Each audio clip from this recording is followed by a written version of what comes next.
დილა მშვიდობის ხალხო, რომელიც საათი ადრე. მოვედი ამასთან. აჩქოსთან უნდა შევტანო რამენაირად მოგშირო ფეხსა დავაყენოთ.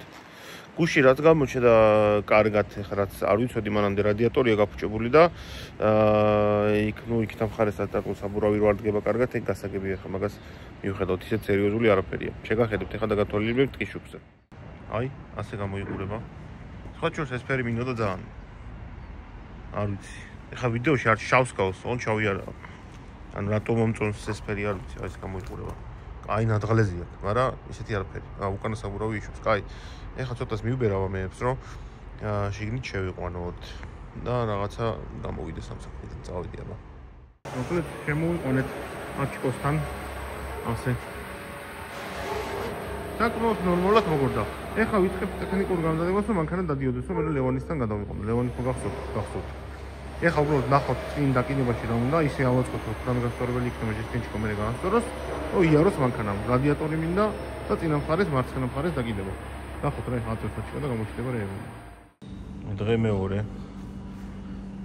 წინა მხარე როგორც ხედავთ, საბურავი დაბრუნებული არის თავის ადგილას და გამოიყურება დაშლილ მდგომარეობაში ასე. ამოღებული არის რადიატორი, იმიტომ რომ რადიატორს ქონა პრობლემა. ზუსტად იგივე ადგილას გახეთქილი, სადაც ჩემი წინა. ასე გამოიყურება ეს ყველაფერი. შვენივრად დადგა ყველაფერი. საბურავიც კარგად არის გასწორებული. დანარჩენი რა უნდა ეხლა ეს არის იქით. წასაღები გასასწორებელი, ეს უკვე ვთქვათ ჟესტის ამბავია. გამოვგორდი, მანქანაზე ანთებს ყველაფერი რა შეიძლება ანთებდეს არ ანთებდეს, ეს დამეთანხმებით ეხლა ამ კონკრეტულ შემთხვევაში რომ ნორმალურია. აი მე ხო ჯერჯერობით მივდივარ და იმედი მაქვს რომ სახლამდე მივალ. ხო წინა მხარეს ეხლა მონგრეულია თავისთავად, რაღაცეები მიხსნილია, მოხსნილია ძირითადი რაღაცეები. ეხლა გადავ ის რა იმუშაობს, არ მუშაობს, კი ბატონო. ხო ეს BSM-ები და რაღაცეები მუშაობს. აი ამას ვინცე დავიჯახო. ხო, ნუ მოკლედ რამდენიმე თვიანი გომის შემდეგ ამ მანქანამაც გაიარა ჩემ ხელში. რაღაცეები ესე გამოიყურება, ფერებს ხოთშორს ძალიან მომწონს ეს ფერები. მოვატრიალებ ხა კამერას ერთსამით. პირველი შთაბეჭდილებები რა გითხრათ, მეც არ ვიცი, იმიტომ რომ მეც ეხლა ამ წამს გამოვედი აჩკოდან და მივდივარ სახლში. რა ვიცი, დადის რა. და ფახებს და აი ლევანი რომ შეაკეთებს და შეაპაჩინკებს. მე ვნახოთ რა სიზავს. ძალიან მომწონს, ზოგადად ძალიან კარგი ეგზემპლარი აღმოჩნდა, იმიტომ ძალიან სვეჟია. ასე ვთქვათ, სვეჟი როგორ აკრთულად. შენახული, კი ბატონო შენახული. საქარემინა საშინელ ჭუჭკიანია, მაგრამ ახლა დორნიკები და რაღაცეები არ მუშაობს, გასაგებია. იმიტომ რომ ჩატალოწულია ყველაფერი მაქვს და ნუ მოკლედ წავედი რა. მივედი და გავაჩერებ და მე თუ რამე იქნება სათქმელი გეტყვით თუ არა ლევანისთან რო გადავალ დანარჩენს მე გავაგრძელებ ამოდ დროებით. მოგესალმებით მეგობრებო კიდე ერთხელ და დღეს არის JX 460 და მეორე ვიდეოს დასრულება. და როგორი გამოვიდა ეს მანქანა? ეხლა ჩაისმება კადრები როგორი გამოვიდა ეს მანქანა და დაიდება ხმები.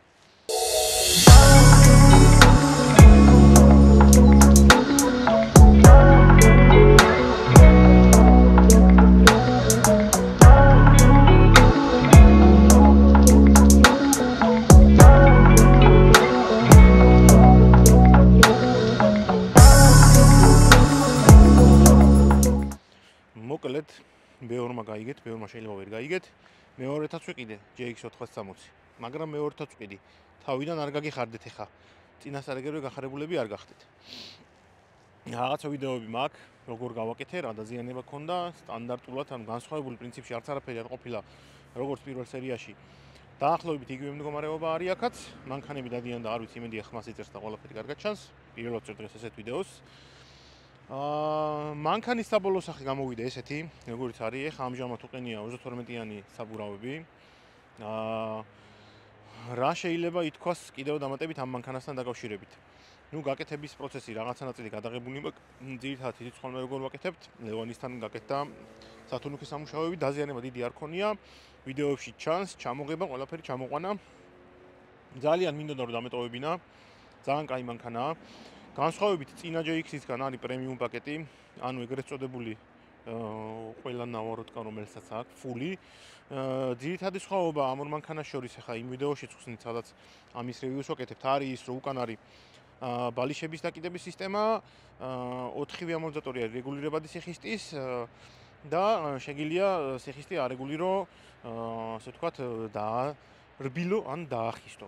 რაც ჩვენ შემთხვევაში ჩვენი ტიპის ადამიანებისთვის, ვინც უგზაობაზე დადის, ან მოგზაურობისთვის იყენებს მანქანებს, ეგრეთ წოდებული ოვერლენდინგისთვის ან ექსპედიციებისთვის, პრინციპში მინუსია, იმიტომ რომ მაინც უნდა შეცვალოს დაკიდების სისტემა და გააქვს უფრო რთული სისტემა, მერეზე გრჩება ეს მთელი ჰიდრაულიკის გაყვანილობა, მოტორი, ამ ჰაერის კომპრესორი, დამბერი და მთელი უბედურება, ეგ მაინც უნდა გამომეღო ამ მანქანიდან, რო დამეტოვებინა და ეხლა ძირითადად გეტყვით იმ მიზეზებს, რის გამოც გადავწყვიტე, რომ ეს მანქანა გავყიდო. რა თქმა უნდა, პირველი მიზეზი არის ის, რაც მანამდე ვთქვი, ანუ კონკრეტულად ვიყიდე Prado 150 3.0 დიზელი, იმ მანქანის ვიდეო ცალკე იქნება და ზუსტად გეტყვით როგორია, რანაირია და რატო გადავწყვიტე ეგ მანქანა რომ ეყიდა და რითი მირჩევია ამას. თუმცა ამ მანქანის ვიდეოში ძალიან მოკლედ ჩავსვი წინა შეტევის კუთხე, უკანა შეტევის კუთხე და კლირენსი. რა სხვაობა ამ მანქანასა და Prado-ს შორის? რომელი Prado? სანამ დავასრულებ ესე იგი JX-ის ვიდეოს ჩაწერას, ერთ საინტერესო დეტალი ჩაწერა მინდა. ეხლა უნდა გავზომო ამ მანქანაზე კლირენსი და მათ შორის ბამპერიდან, წინა ბამპერიდან დავლა მიწამდე ბეტონამდე ადგილები წინას და უკანაც. და მე გავზომო Prado-ზე. Prado-ზე ვიტყვით ან დამატებით კიდე მე რაღაცებს. ამ მანქანის ვიდეოში რომ დავამთავრებ, ვიტყვი რატო ყიდი ამას და რატო ვიყიდე Prado. უბრალოდ მაინტერესებს ახლა ამას ამდენი ექნება კლინესი და მე იმას ამდენი ექნება კლინესი რომ გადავზომოთ რა. ეხლა შეიარაღებული ვარ სპეციალური ხელსაწყოებით და გადავზომო ახლა უცებ. მოვედი, ესე იგი ახლა აი ეს არის წინა მხარეს ყველაზე დაბალი წერტილი, აქედან აქამდე უნდა გავზომოთ რამდენი სანტიმეტრია და მე გავზომო Prado-ზე. და მათ შორის ბამპერი, აი ბამპერის ყველაზე დაბალი წერტილი ალბათ ეს არის, აქედან აქამდე რამდენია და გავზომო მაგას და კიდე გავზომო უკანა მხარეს. დავიდე ახლა თალიხით როგორ გამომივაროს, და აი კარგად ჩანს მე მგონი რომ არის ძირიდან ზედა წერტილამდე 23, ну აი თითქმის 23. აი აქ მოდი ბიჭო, დიდი წინ. ხო, ну დაახლოებით არის 22 და 8, 22 და 9, 23 სანტიმეტრი. ძირიდან წინა მხარის ყველაზე დაბალ წერტილზე. უკანა მხარეს ეს ბურთი მე მგონი ცოტა უფრო მაღლა, ასე რომ იქ გაზომოს აზრია. აი ახლა გადავზომო შიტოკის იმას, ბოლო ნაწილს. ესე იგი, ესაც წინა მხარეს შიტოკის ყველაზე ბამპერის ბოდიში ყველაზე დაბალი ნაწილი არის დაახლოებით 28 სანტიმეტრი.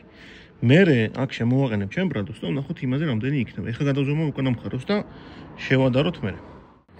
ხო, უკანა მხარეს აი ასე გავზომავ, იმიტომ რომ ძირითადად ჩამორტყმა უგზოობაზე ხდება ხოლმე, აი სულ უკანა ნაწილი. ნუ ეხლა ამ ფარკობს ავთვლი, იმიტომ რომ ეგ მოდიარი დაყენებული. ანუ ქვედა ნაწილი არის დაახლოებით რამდენი 44 ალბათ 40. ნახოთ 43. ნუ 42-დან 43 სანტიმეტრამდე არის ქვედა ნაწილი, ყველაზე დაბალი წერტილი. აი ეხლა რაღაცებს ვიზამ და მე დავუბრუნდები და Prado-ზე გადავზომოთ ეს ყველაფერი. აი დანამდვილად დავლა. აბა ნახოთ ეხლა ამისი უკანა მხარე. აი იქიდან დაბლამდე რამდენი სანტიმეტრია და მე წინა მხარე შიტოკიდან მიწამდე რამდენი სანტიმეტრია და ზაშტნიკიდან მიწამდე რამდენი დამცავიდან მიწამდე რამდენი სანტიმეტრია. როგორც JX-ი გავზომოთ, წავიდა. აჰა, გავზომოთ. აი მიწაზე დევს, ხედავთ. არის 52 სანტიმეტრი. ნუ 51 შეიძლება ითქვას. ბოდიში 50 ყოფილა. არის 50 სანტიმეტრი. ეხა იმისი არ მოხსოვს რამდენი, მაგრამ ვიდეოს ჩავსვო და მე ერთად წავიდი ხა წინა მხარეზე. მოვედი წინა მხარეზე და დავიწყოთ ბამპერით. აი ნახეთ სულ დაბლა.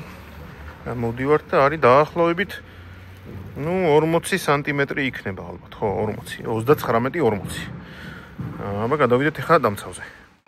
ესე იგი მოკლედ გავჭედე ეს სანტიმეტრმზომი და ყველაზე საინტერესო რაც არის, აი ნამდვილად არის ეს ფაქტი რა. აი შეხედეთ მიწაზე დევს და დამცავის ყველაზე დაბლა წერტილში არის, რა ვიცი რამდენია. 24 ნახევარია ლამის. 24.5 სანტიმეტრი რამეს. მთელი არ ვიცი, ხა ვჩავდე, რამდენით მეტია. ხო, რეალურად ესე იგი გამოვიდა რომ ამ მანქანაზე კლირენსი, ანუ წინა მხარეს დამცავის ადგილას ყველაზე დაბალი წერტილი არის 24.5 სანტიმეტრი. როდესაც უფრო მაღალი ზომა საბურავებზე JX-ზე აყენია 32 ინჩიანი საბურავები, ანუ 265 18-ზე აყენია იმაზე, 275 65-17 აყენია ამაზე. 9 ინჩით უფრო მაღალი ზომა არის ის საბურავი ვიდრე Prados-ი. იმაზე წინა მხარეს კლირენსი არის 22 სანტიმეტრი და 8-9. ვიდეოები გადაღებული მაქვს, ჩავდები ხა ამას ვიდეოში. აი ეს არის კიდე ერთ-ერთი მიზეზი იმისა, თუ რატო გადავწყვიტე რომ საბოლოო ჯამში ჩემი მიზნების მისაღებად Prado უფრო კაი ვარიანტი იყო ვიდრე კონკრეტულად ის JX-ი. იმ ყველა ფაქტორის გათვალისწინებით, რა ფაქტორებიც შემთხვევაში შეიცვალა. კაი, შესაბამისად, თავშივე აპრიორი პლატფორმა ვის უფრო უკეთესია სამოგზაუროთ რომ მოვამზადოთ ვიდრე ეს.